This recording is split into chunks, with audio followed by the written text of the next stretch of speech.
हे guys, Charandas Prajapati study corner में आपका स्वागत है।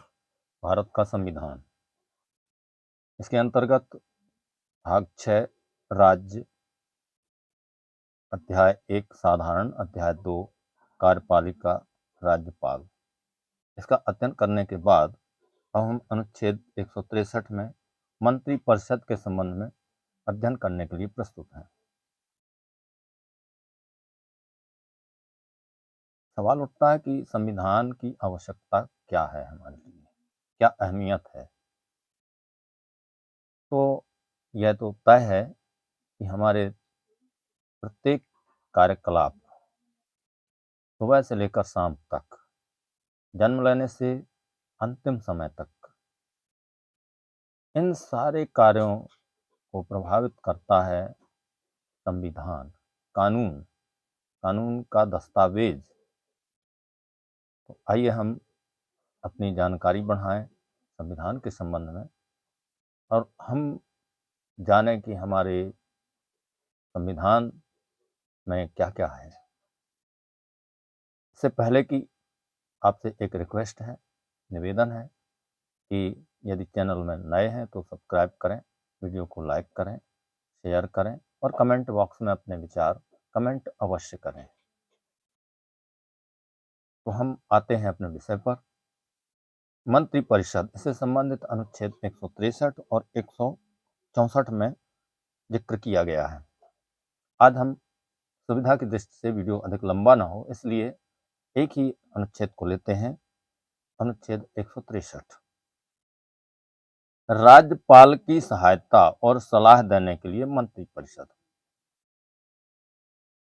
राज्यपाल जो भी कार्य करता है वह स्वयं न करके मंत्रिपरिषद के माध्यम से, कार्यपालिका के माध्यम से अपने कार्यों को अंजाम देता है।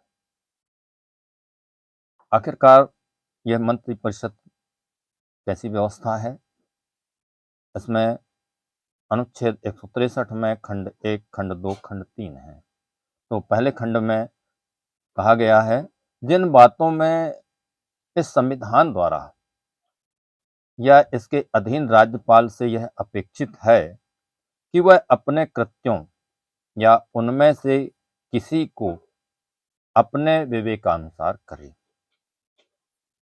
उन बातों को छोड़कर राज्यपाल को अपने कृत्यों का प्रयोग करने में सहायता और सलाह देने के लिए एक मंत्रिपरिषद होगी, जिसका प्रधान मुख्यमंत्री होगा।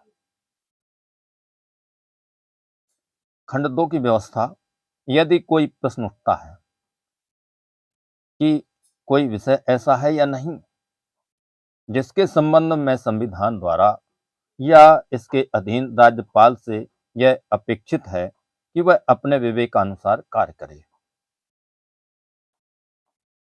तो राज्यपाल का अपने विवेकानुसार किया गया विनिश्चय अंतिम होगा और राज्यपाल द्वारा की गई किसी बात की विधि मान्यता अर्थात कानूनी मान्यता इस आधार पर प्रश्नगत नहीं की जाएगी कि उसे अपने विवेकानुसार कार्य करना चाहिए या नहीं।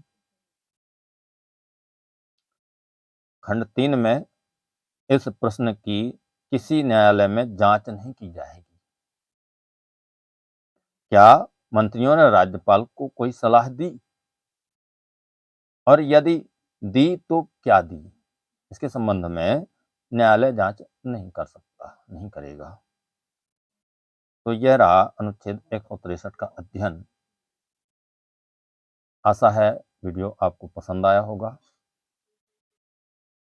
आपको कैसा लगा, क्या महसूस हुआ, यह अपने कमेंट बॉक्स में कमेंट अवश्य कर सकते हैं, या हमें आप कोई सुझाव देना चाहते हैं तो अपना सुझाव भी हमें कमेंट बॉक्स में लिख सकते हैं।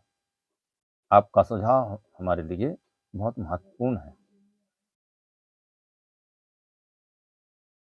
और अगला जो हमारा अध्ययन होगा वह होगा अनुच्छेद 164 का। अनुच्छेद 164, वीडियो अधिक लंबा ना हो इसलिए हमने इसको शॉर्ट कर दिया है और अगले वीडियो में हम फिर से मिलेंगे। तब तक के लिए बहुत बहुत धन्यवाद, और वीडियो को शेयर और चैनल को सब्सक्राइब अवश्य करें। इसी अनुरोध के साथ हम विदा लेते हैं।